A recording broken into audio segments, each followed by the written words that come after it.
Shortly after 2 a.m. on November 13th, 2024, a phone call would be placed from the Family Visitor Center to the prison staff at Mule Creek State Prison.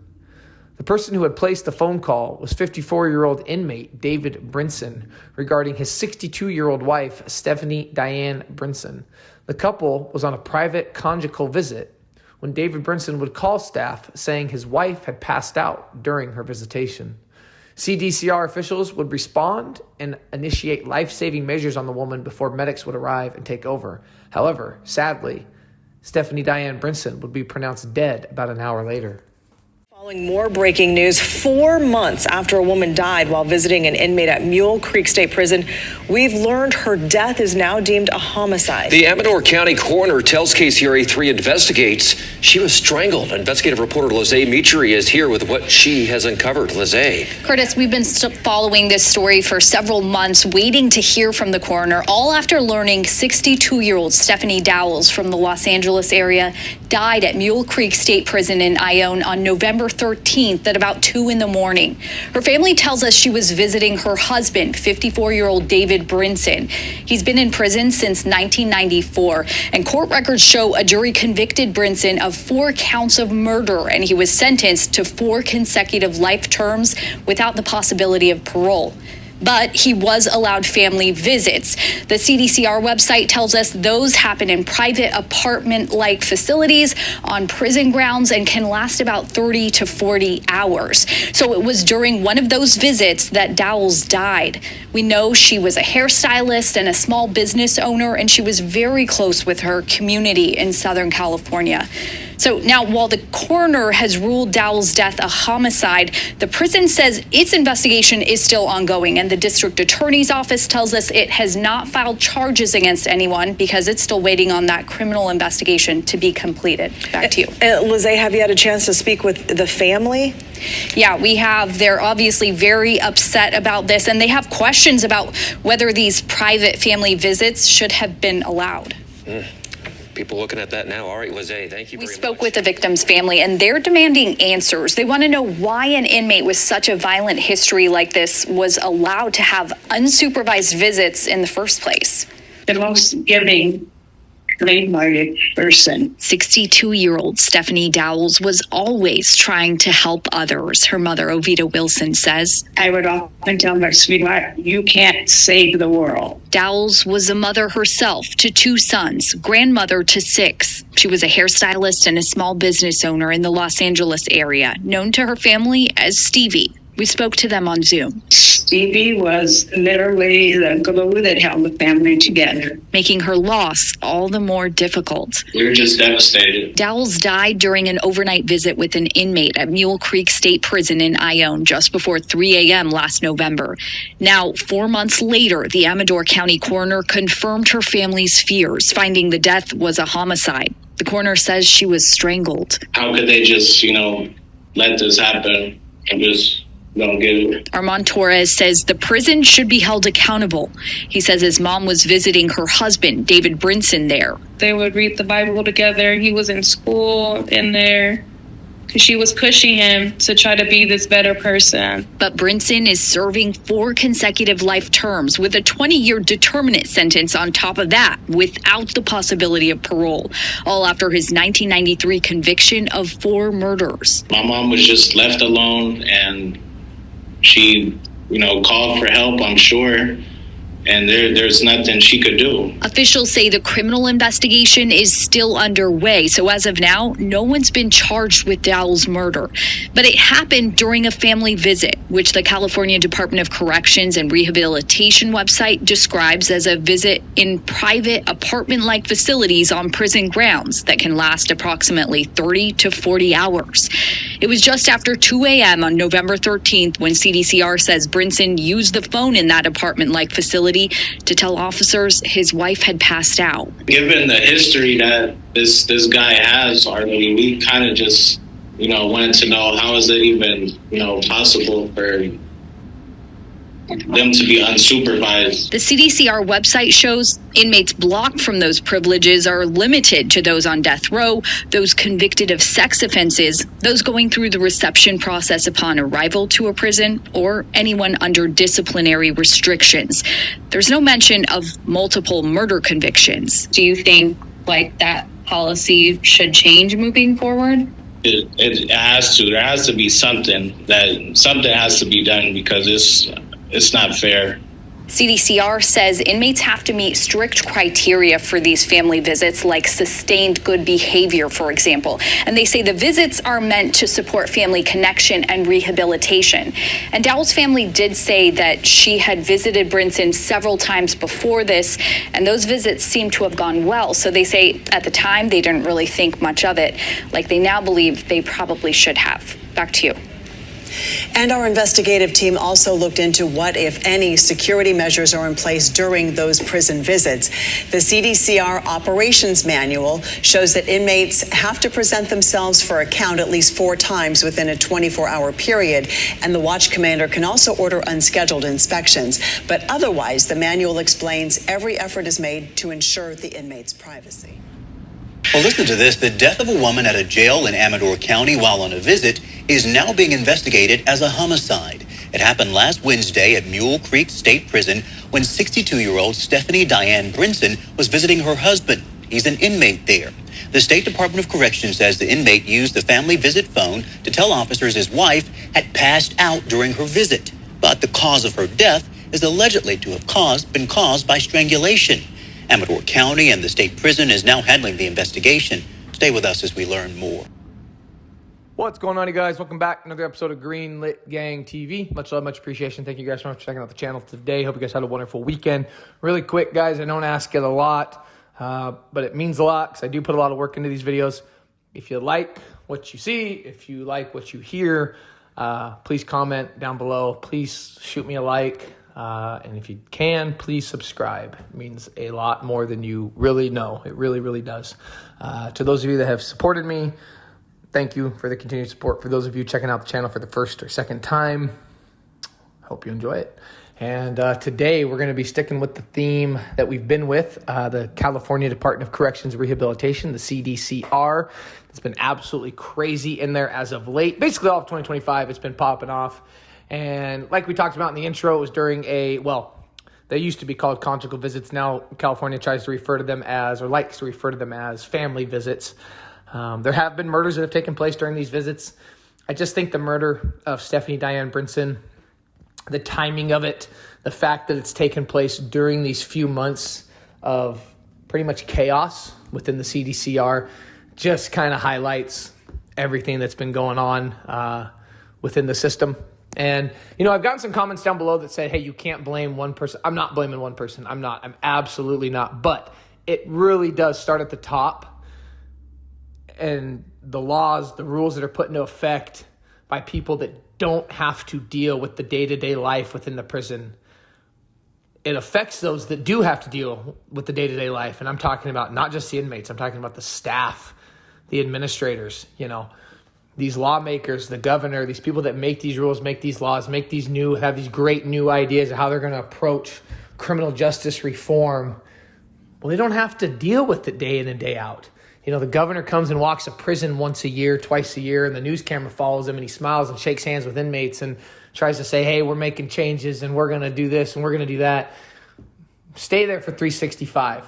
Stay there 5 days a week. See what it's like to be a staff member. See what it's like to be an inmate. Then tell me that you want to stick those reforms in place. That's all I'm going to say about that. But anyway, jumping into this article, the Amador County Sheriff's Office said Stephanie Diane Brinson, who also went by Stephanie Lowell, 62 years old, died while visiting her husband David Brinson in November of 2024. Now, I had to make sure I wasn't reading this wrong at the first article. First time I read this was because maybe I'm dumb. I just was like, is this a typo? I thought she had just passed away, and this story just broke. No, she passed away in November of 2024, and it took them 4 or 5 months, a coroner's report. They haven't even released the official autopsy report yet.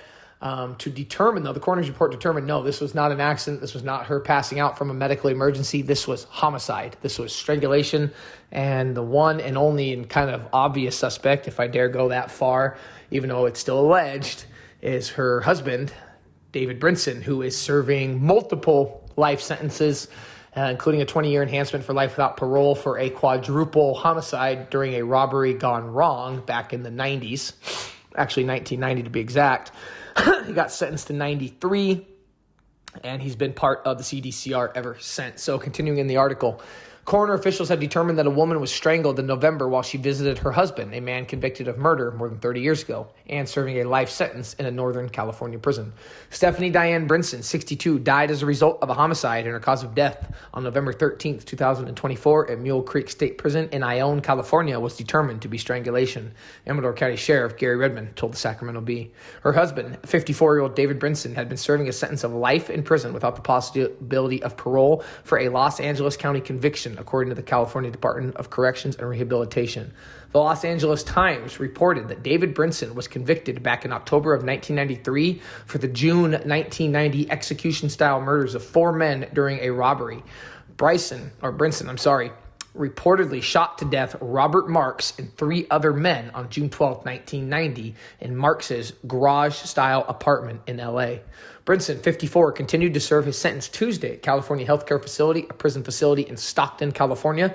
Amador County District Attorney Todd Reeby told the Sacramento Bee that the homicide investigation into Stephanie Brinson's continued. He said David Brinson is a suspect as the alleged crime occurred during a, quote, conjugal visit at Mule Creek State Prison. There are no other suspects in the investigation. Reeby would go on to say that his office has not filed criminal charges against David Brinson because his prosecutors have not yet received reports from Mule Creek Prison necessary to make a decision on whether to charge the incarcerated man. This is kind of what we've talked about when other homicides take place. We read from this.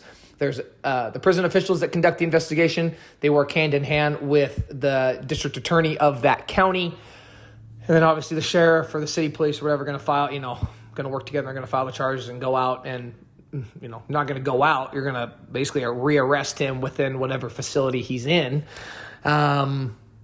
Little interesting. I mean, he's in his 50s. He's a senior citizen. By all accounts, they've been married for, a decent amount of time, long time, actually. And, I know you got to say the words like alleged and, continuing an ongoing investigation, but I feel like for this one's pretty cut and dry. She was strangled. He made a phone call.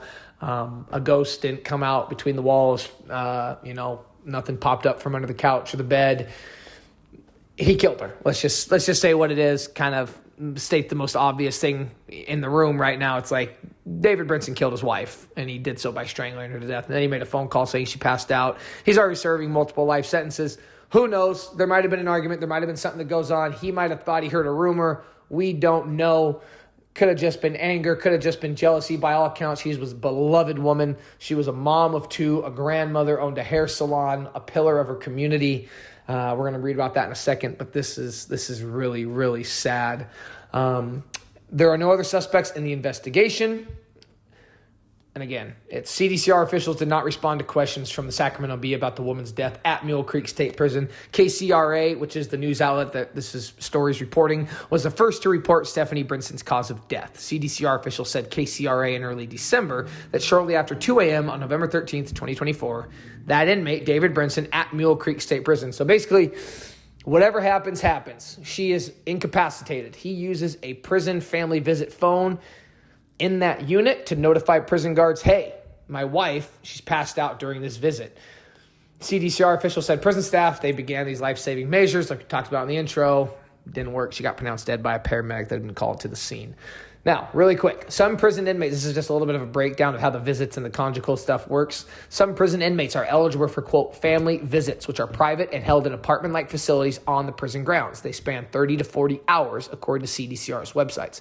Inmates, you have to earn a right. It's not just, hey, I'm married. Yes, you get these visits. No, you have to show good behavior, not be like in a restricted housing, not have certain charges, not have any disciplinary issues, and then you can earn that right. You have to be legally married or with the family visits, obviously biological children, foster as well, but like legally adopted foster children. right? Or foster parents, give or take, however, whether it's parents visiting their children or children visiting their parents. Excuse me. Los Angeles Times reported that David Brinson was convicted in 93 for the execution-style murders of 4 men during a robbery. Now, it goes on to talk about her family, who, of course, are outraged. And you got to put yourself in the family shoes for a second. So your mom, your grandma, your auntie, your sister, whatever, cousin gets or dies. We can't say gets killed. Dies, right? She dies visiting her husband while on a visit. And no matter how much you might like him, or, man, they've been married for a long time, she seems to be happy with him. No matter how much you may think, hey, he's not bad, the minute something like this happens, in the back of your mind, immediately you are going to go, he did it. There is no benefit of the doubt. He did it, especially when it's just obvious. It's just the most obvious thing in the world. He's not crying out that somebody came in or something crazy. He's just saying, hey, she fell down. She passed out. I don't know what happened. I'm calling you guys. You guys figure it out. Take me back to my cell, sort of a thing. So go on to talk about the 4 murders in 93 that he was convicted of, 4 consecutive life terms, and he got an additional 20 years without the possibility of parole as well. Now, her mom is actually still alive. So Stephanie Diane Brinson's mom is still alive. Her name is Ovetta Wilson. Said her daughter, quote, was the most giving, kind-hearted person who was always helping others. Stephanie's mom would go on to say how she was a mom of 2 and her grandmother was a hairstylist, ran her own business in LA. Her loved ones affectionately called her Stevie. They set up a GoFundMe. She was described as a beacon of strength and love and a cornerstone of her family and community.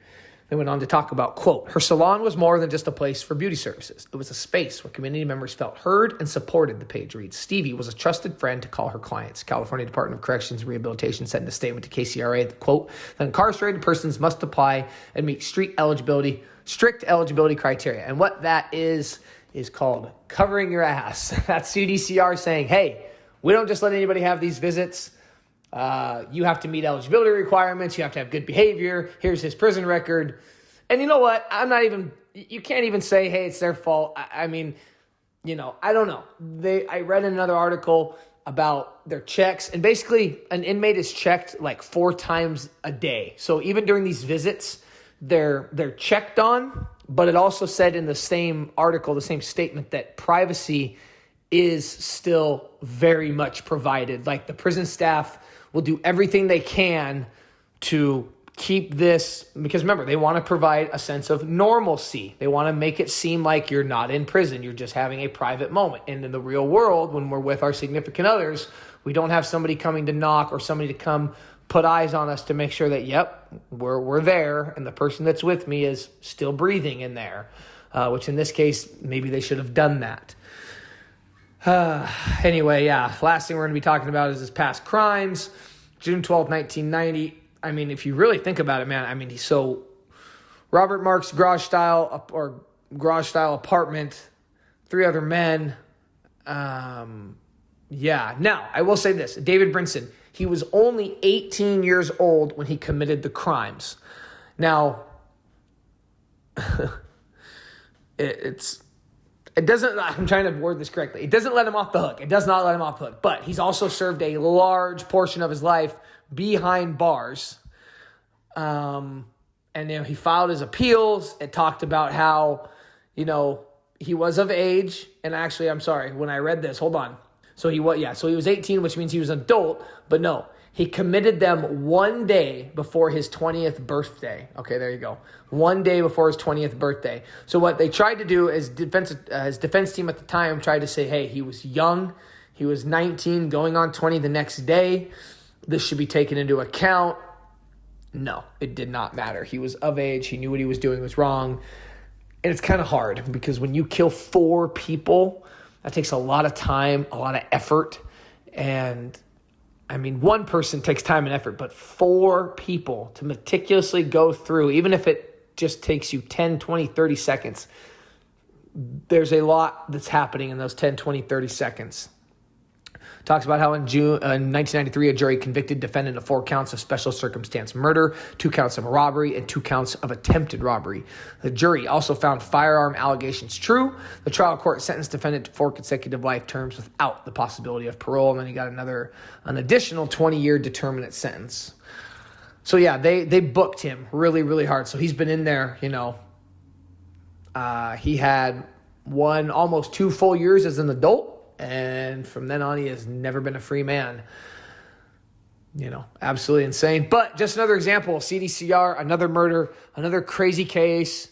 Yes, the murder happened in November 24, but it's just like you read this story, now it's been ruled a homicide. It just goes right into this entire storyline of how 2025 has been so far off the hook. Again, guys, I work a full-time job. I'm trying to keep up with these stories. I feel like as I'm finishing this, I'm like, man, I should have gotten this out like 4 or 5 days ago. But regardless, thank you for the support. Thank you for continuing to watch the channel. We're growing. We're almost at 16,000. We should be there in a couple weeks. I'm going to keep bringing the heat. Until next time, you already know what it is. Peace.